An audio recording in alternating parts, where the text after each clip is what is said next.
Hey, good morning. Welcome back. Hopefully your first week, syllabus week went great.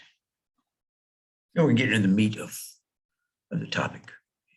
Before we start looking at current issues, current topics in logistics, I want to kind of set the stage this week. I talk about the history of logistics and supply chain management. I want to put today in perspective. I want to set the foundation for the future discussions.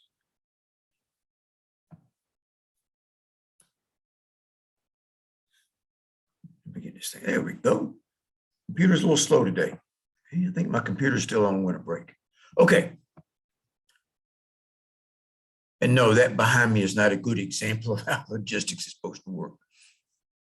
I've got some more examples I'll show you next week.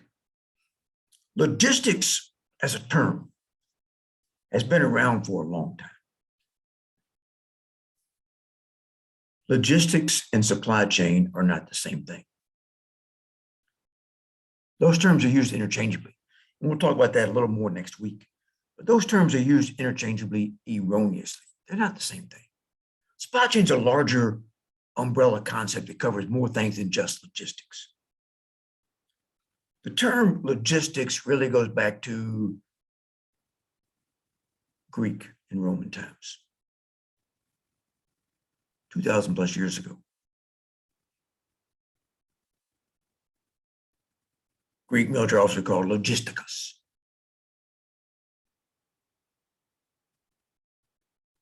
And from that term, we get the term logistics. I think I've mentioned this definition came up with here, says it was done to enable soldiers to move from their base position to a new forward position efficiently. That's the key to logistics today, is doing it efficiently. That's why one of the things we're going to look at this semester is just-in-time logistics, lean logistics, the theory of constraints, how to make things work smoother, more efficiently. Because it's obvious from today's supply chain, today's logistics issues, things are not working very efficiently. That's why today there's over 100 ships off the coast of California waiting to get into our ports to offload. And the government says they're going to fix the infrastructure pronto. Not going to happen. It's going to take a while. For the larger ships, you need deeper ports.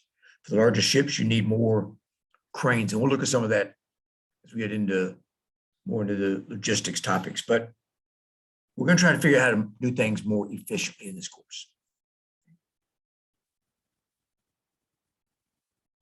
Logistics and supply are tied together. 512 BC, Sun Tzu wrote a book called The Art of War. Now I'm going to reference The Art of War several times this semester, because it's a great book on operations and strategy and planning. It's 2,500 years old.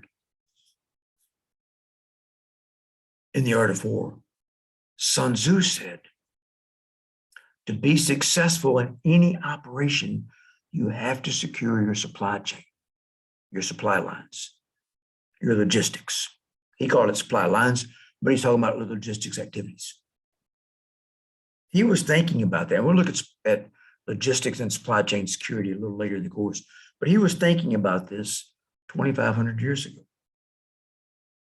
Now, I bring up the book, The Art of War, because I highly recommend you read it. It's required reading in most Asian business schools. Why? Because it's pretty straightforward. The book itself is only like 14, 15 chapters. It's about yay thick. Most of the books, Sun Tzu, The Art of War, are predominantly, the book is about the history of what was going on at the time and the author's interpretation of history. And then you have the book itself. It's written in such a way you can really adapt it to several things, and we'll discuss that throughout the semester. It's a great book. I recommend you read it because if it's required reading in Asian business schools, our competition in logistics and business is Asia. And the more we can understand how they're thinking, the more competitive we can be. So there's some topics that are related to this historical background of logistics. Supply chain management, and we're going to discuss that in great detail next week, and how logistics fits into that to kind of set the overarching concept and then start focusing on supply chain topics themselves. Warehousing and distribution. We'll look at those in greater detail. Inventory management, we're going to look at that in great detail this semester, but it's a key piece of logistics. I've got to know what I've got, how much I've got, where I've got it, and who needs it in order to move it there and support the customer. It ties to supply chain security, and logistics security, and port security. Critical topics that are not in most textbooks, but should be. We'll touch on some of that today. I came across this, the same thing that I showed you the background. I came across this, the duties, responsibilities of a logistics manager. Doesn't really say much there. Doesn't say much. But what it does say here is he or she performs responsibilities based upon his or her education experiences, his or her skills, and past experiences. The logistics world continues to morph and change. It's critical to understand this historical background, how we got where we are today, so we can set the foundation for discussions about what's going on today. Now, I came across a couple of these quotes through some studies and papers that I was writing. The first I thought was great. It was about the logistics of the Continental Army. And this is how this book opened up. And I thought it's such a great quote. No one understood the complexity of the issue of supplying the Army in 1776. I'm not sure when you look at today's logistics environment that anyone understands the complexity of supplying the country today. We haven't made a lot of progress.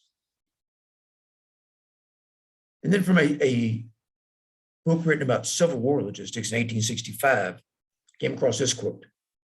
Everyone is quick to blame logistics if something goes wrong, but fails to understand what was done to make it successful.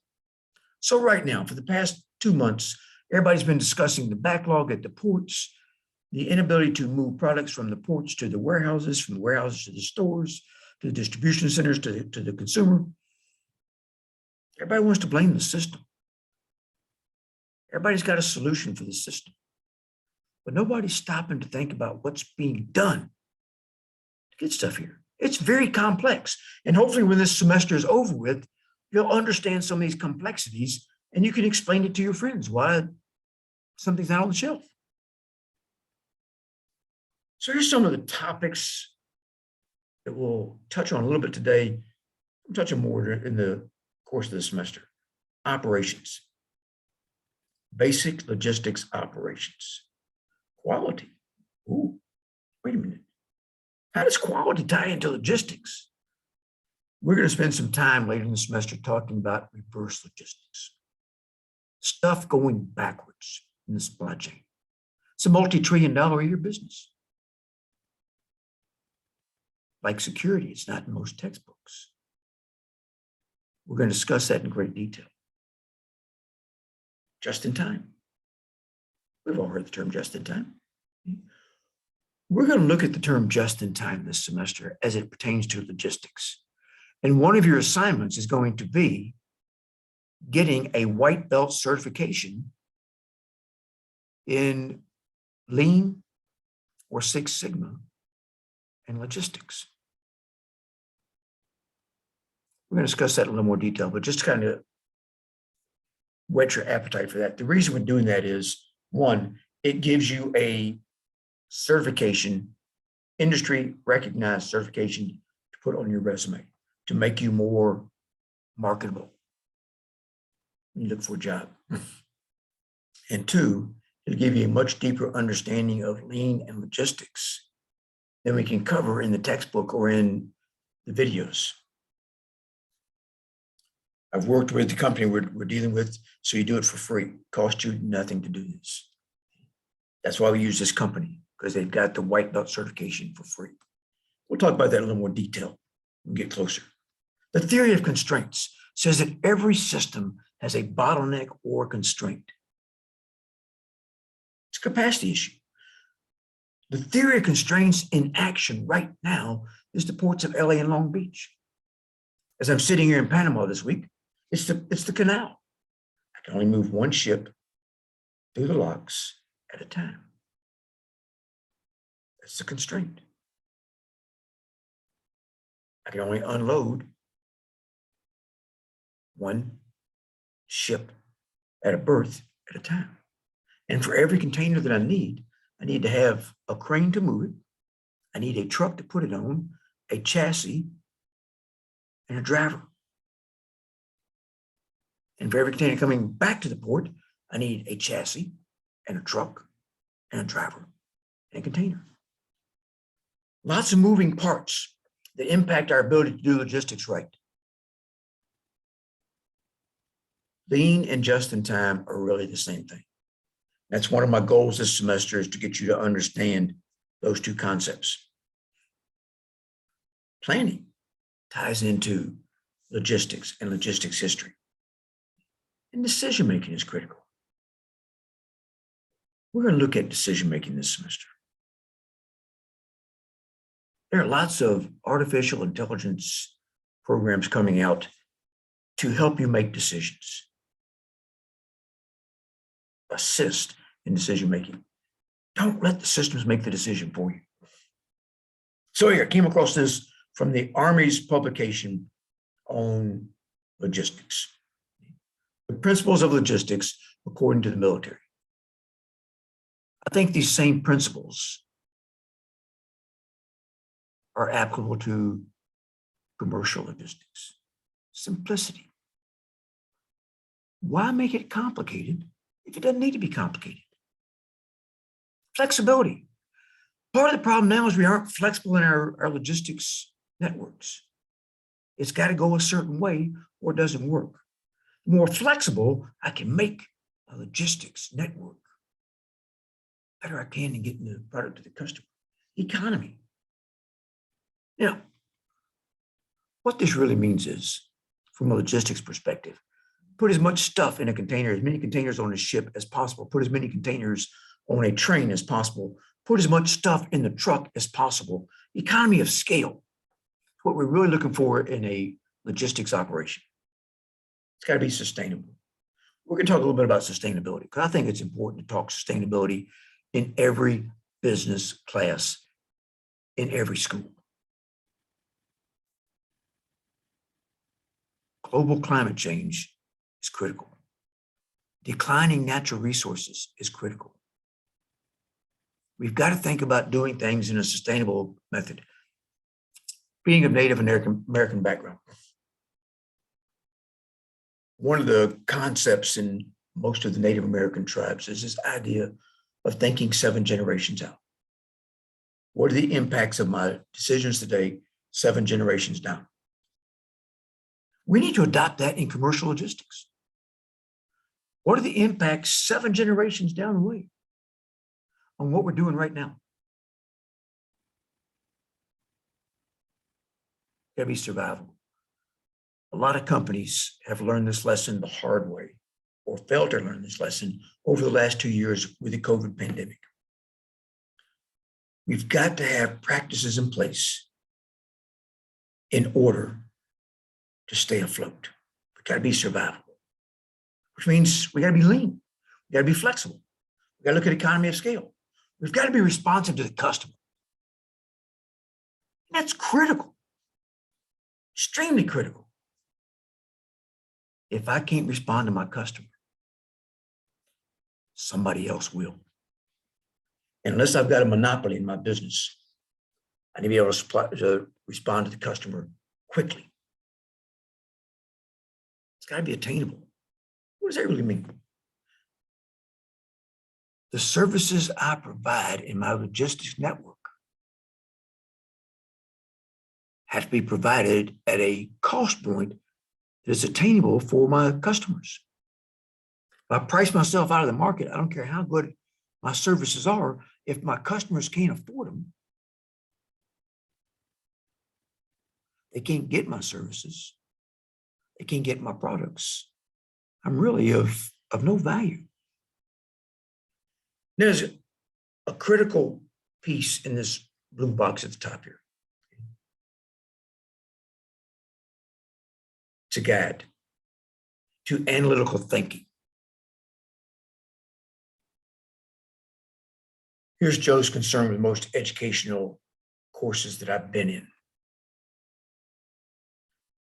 The instructor tries to tell you what to think. That is not our job as educators. Our job as educators in any topic whatsoever is to teach you how to think. These are guidelines for how to think about logistics. Not what to think, but how to think. I think we've gone over these already, but here's just some of what we've said already when we talked about those principles.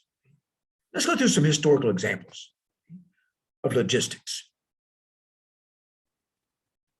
The Roman Empire is a great example of logistics in action. They created road networks. Some of those road networks are still used today, 2,000 years later. Have you ever thought about the width of an automobile, the wheelbase for most automobiles? Well, let's talk about it for a second. The wheelbase for the chariots for the Romans was based upon the fact that it needed 2 horses to pull it. So the wheelbase was based upon the width of 2 horses. Wagons came along, 2 horses still pulling it, same basic wheelbase. We got to making automobiles. Same basic wheelbase, based upon 2 horses wide. Alexander the Great, 323 BC, marched across Europe, Asia Minor, Asia Major.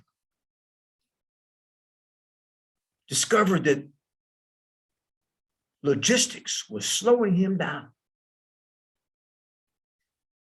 to pull all the supplies that his army needed. It took more wagons and ox to pull the wagons for the feed for the ox and the horses. It took to pull the wagons for the army.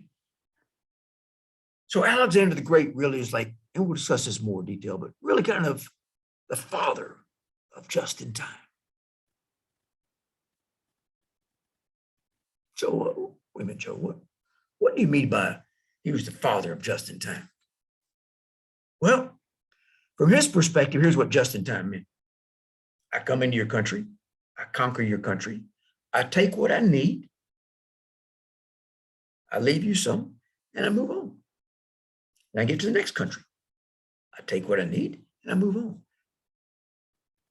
Reduced the logistics tail to support his army. Columbus was trying to find a shorter logistics route to India.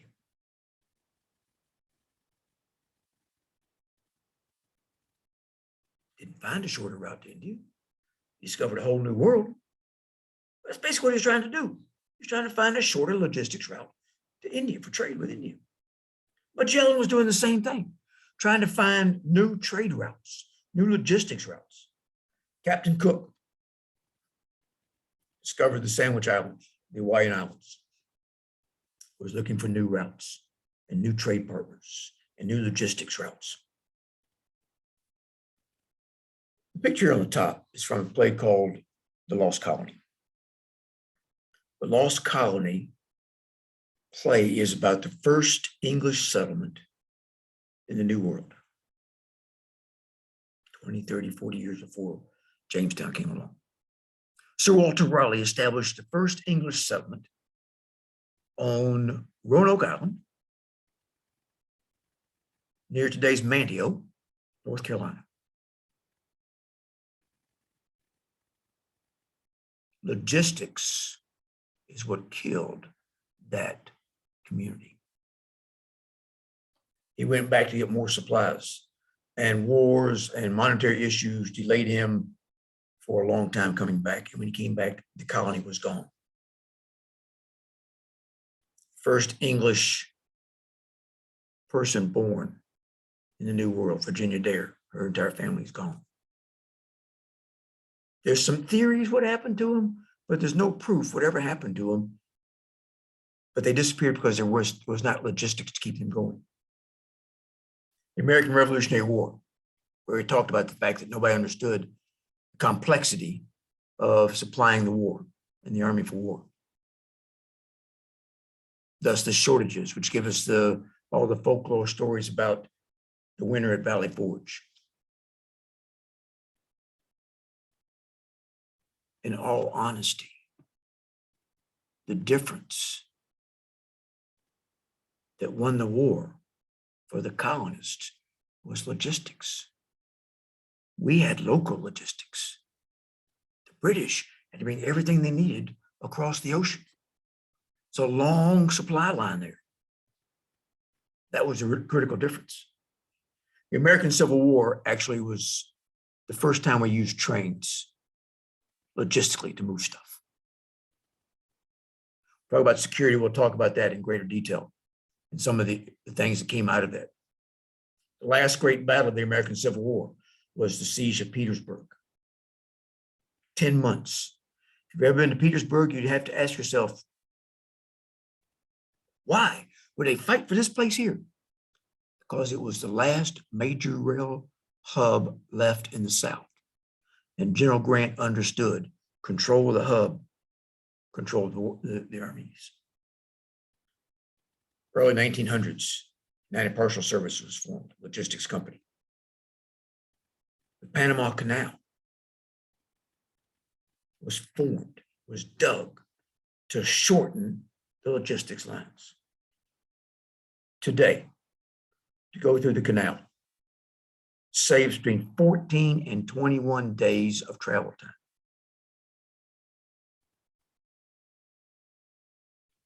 Takes about 8 hours to go through the canal. About 30 hours when you queue up till you come out the other end. But about 8 hours to transit from one side of Panama to the other, as opposed to an extra 14 and 21 days to go around the Cape of South America. It's logistics. It was set up to move military supplies from Atlantic to the Pacific quickly. It was set up, Panama Pacific Railroad, the Panama Canal Railroad was set up to move stuff across the country. Logistics in Panama go back to the discovery of gold and moving gold to the country. We'll talk about the Panama Canal in a little more detail when we get into logistics and distribution. Logistics played a key role in the success of World War II. It also helped delay the completion of World War II. It also was one of the igniters of World War II. When we put an embargo on oil and steel and other materials going to Japan, that's what caused them to move toward attacking Pearl Harbor. They had to have those supplies. That's what moved them to expand into Southeast Asia for petroleum products. Sears came along in the 1900s. Sears was the largest logistics retail company in the world. But because they didn't adapt, they don't exist anymore. FedEx came along. It's a great success story. Fred Smith came up with a paper while he was in grad school. This is what we need to have, an overnight delivery service. He had a faculty member that apparently was very short-sighted. I'd love to talk to that guy today, who told him it was a stupid idea. It would never work. And Fred Smith set out to prove him wrong. Apparently Fred Smith was right. But FedEx is very, very successful. I drove past a huge 500,000 square foot FedEx facility this morning here in Panama. Amazon is a logistics company. They move products. They've got their own planes, got their own ships, got their own distribution centers. They're a logistics company that just happens to have products. We'll talk about them a little more next week. The American Civil War.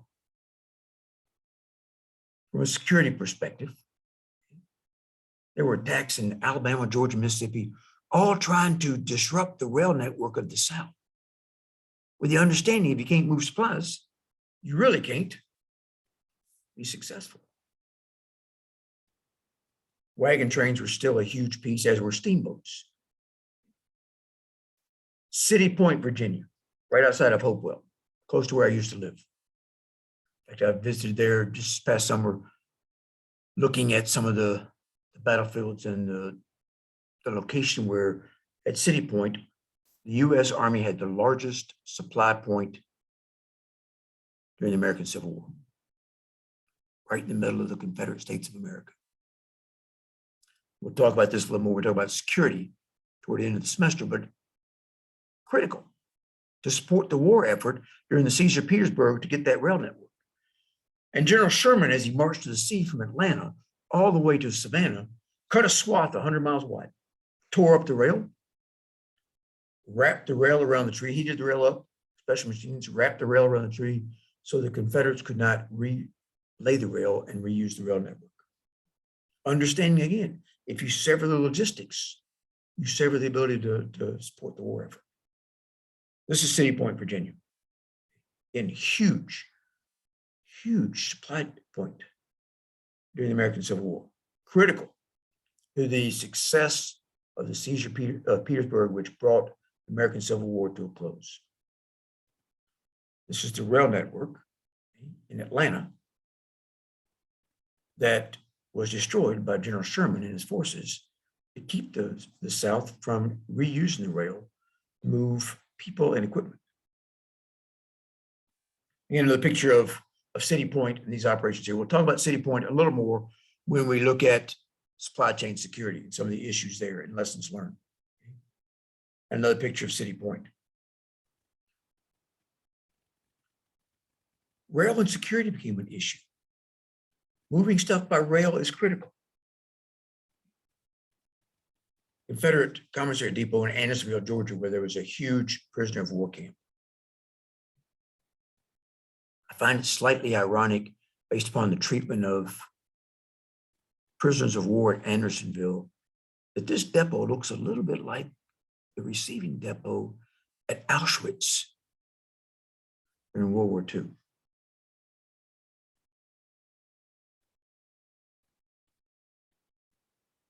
The North tried to destroy as many railroad bridges as possible. Again, with the understanding, if you sever the supply line, you sever the ability to provide supplies to the forces. This is the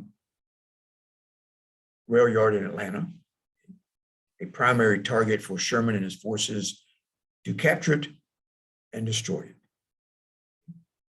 This example of bending the rails to ensure that they couldn't be using it. Now, this first technique didn't work very well. They bent the rails and the Confederate forces came through and straightened them back out and laid them back down again. Again, a picture of bending the rails to try to make them unusable. The result was they came up with a technique and a machine to heat the rail up and wrap it around trees so it couldn't be straightened out again. World War II, there's over 30,000 pack mules used in Europe. Yes, just a little over 100 years ago, we're still using pack mules to move stuff. In World War II, things became a little more transit. I talked about Japan and the fact that the embargo is what really set them off on their expansion to get petroleum and rubber and steel.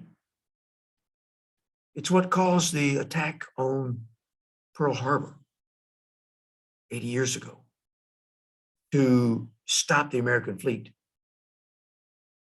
so they could expand more. The attack on Pearl Harbor was a huge logistics operation. Move that fleet undetected, close enough, fueled and armed ready to attack. There were plans by both the Germans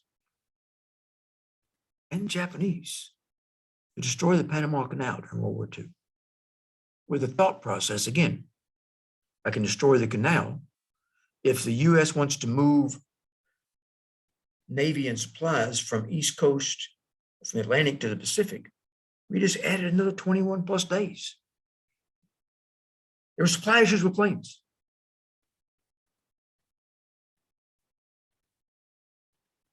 The bombers coming into Pearl Harbor, the US bombers that landed right in the middle of the war, right in the middle of the attack on December 7th, weren't armed because they couldn't carry enough fuel and armament to make the trip across the ocean. There was a shortage of B-24 parts. The Army was promised one per hour, and yet the production of B-24 is trying to be one per day. There's gas rationing, so we could divert the gasoline to the war effort. What wasn't thought through, the trickle-down effects of logistics, was that without the gas, you can't get to work. Absenteeism went up. The Lend-Lease program with Engel was simply, we gave them stuff so they could be successful in the war, because they couldn't provide it themselves. Let's look at supply chain, because that's part of the discussions we need to have when we talk about logistics. The term supply chain management was actually coined in 1982. A couple of consultants for Booz Allen Hamilton in Great Britain came up with the idea. The future of logistics is going to be this chain of supply, which became supply chain. The term did not see the light of day outside of Booz Allen until 1992. A book by Martin Christopher on supply chain and logistics. The term started being used in 1995, pretty much in business. By 1999, the first supply chain program, undergraduate level, was set up at Syracuse. Here's kind of the growth from all kinds of things into supply chain management. All these functions on the left over here, they're still being done. They didn't go away.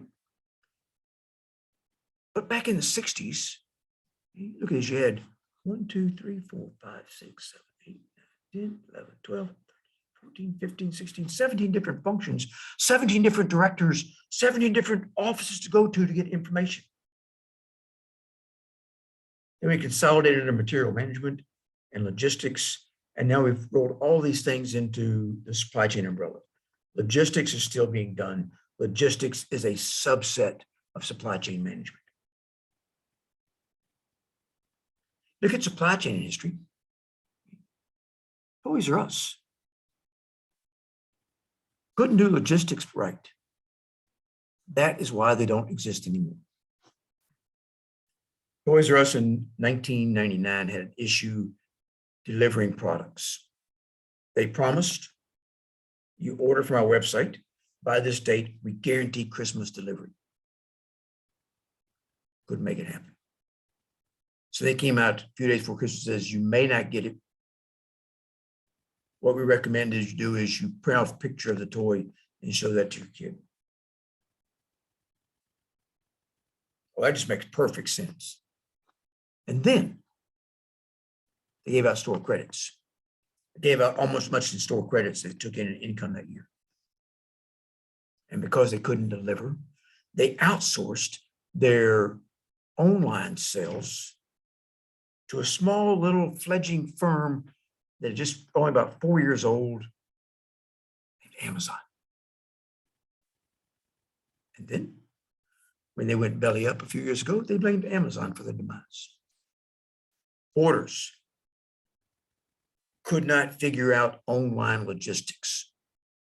They don't exist anymore. Walmart continues to tweak their online logistics system to get you the product next day, second day. Amazon's having some issues right now. They're quietly moving, trying to get away from the 2-day Prime free delivery. It's coming maybe 3 to 5 days because of the issues in the supply chain. And we're talking about reverse logistics, which has become a huge issue in the last 20 years. It's been an issue, but it's finally come to light as a huge issue. We're going to spend about an hour or so later in the semester talking just about reverse logistics. Let's think about logistics and supply chain today. COVID-19, what are the impacts? We could almost spend an entire semester discussing the impacts on logistics and supply chains from COVID-19. Chinese New Year, every year, right about this time of the year, pops up. They shut down for 2 weeks. Now, the perfect storm was in 2020, the Chinese New Year was followed by COVID-19, and we shut down for several months. I was talking to some folks in Panama yesterday. They were shut down completely for 9 months.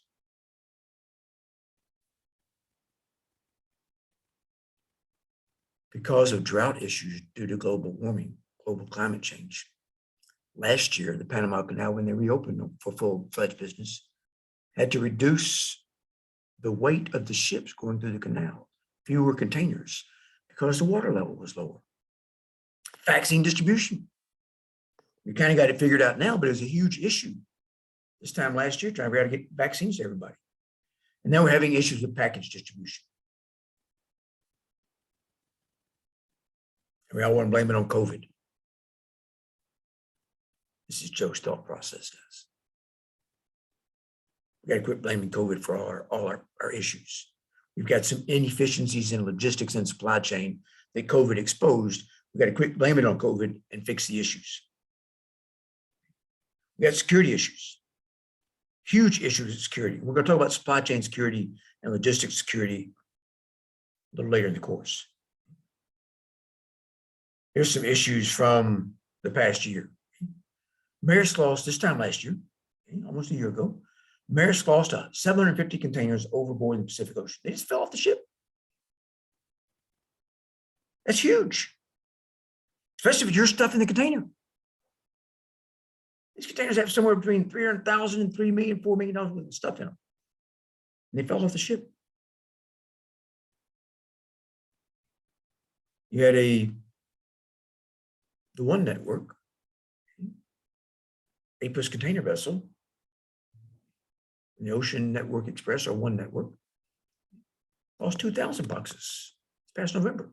We didn't storm off of the coast of Hawaii on its way to Long Beach. Well, it's 2,000 containers we don't have to offload anymore. Could be why these guys have this container on their boat. I don't know. January last year, 76 vessels fell off another ship. And of course, last year we had a huge issue in the Suez Canal, where the Ever Given got stuck and blocked the canal for over a week. This was the APUS ship after it hit a rogue wave. You can see the containers just all different directions. Not good.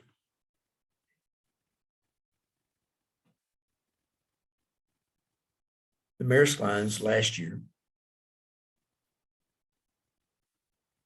requested military assistance to counter piracy. Another big issue we're going to talk about later in the semester. We talk about security because it still goes on.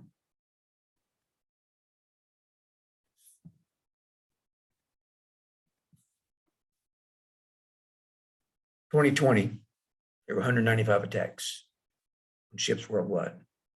I haven't seen the numbers yet, but 153 crew members were kidnapped last year.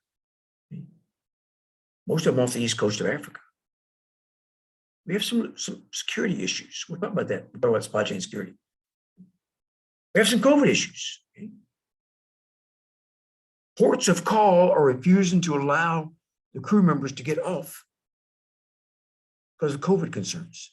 Or in some cases, they're refusing to allow the ships to berth because of COVID concerns.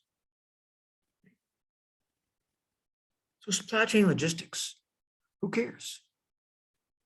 Why are we talking about the history of supply chain logistics? Why are we talking about spending a whole semester talking about logistics? Who cares? Everybody should care. As I said earlier in the introduction last week, logistics, and supply chain. Maybe the only two career fields out there outside of medicine where you impact people's lives every day. If logistics works right, nobody cares. You order that product online, it showed up at your door. Nobody goes, I wonder how it got here. How many people touched it before it got here? But if something goes wrong, everybody gets concerned. Here's some of the ways supply chain and logistics impact you every day. And so you look at the second bullet there, morning coffee, look at that. Water, electricity, coffee beans, filters, cream, sugar, cup. Maybe even a grinder if you grind your own beans, just for a simple cup of coffee.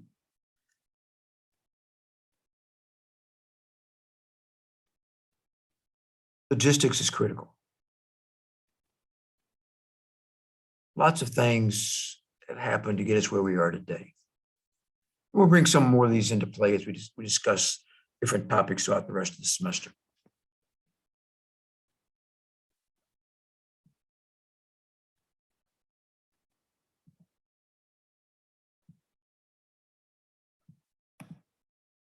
There we go. Make this a little bigger here. Oh, we don't do that. That's okay. I'll talk to you from here. This is perfect as we finish this up. Folks, logistics is critical. It's critical in everyday life. It's critical in business. There are lessons to be learned from what we've done in the past that didn't work, or what worked that we need to continue doing. We'll bring some of those into play over the course of this semester. My goal this semester is to get you excited about logistics, get you to understand how it plays into every other aspect of business. My goal is to get you thinking about when you see something like the Ever Given stuck in the Suez Canal last year. What are the impacts on business? When you see the reports about the ships off the coast of California, what's the impact on business? I want to get you thinking about what's going on logistically and what the trickle-down effects are going to be. Have a great week. Stay focused. Remember the contract. I'll see you next week. Have a great week. Stay healthy. Stay happy. Stay focused. And above all else, stay engaged.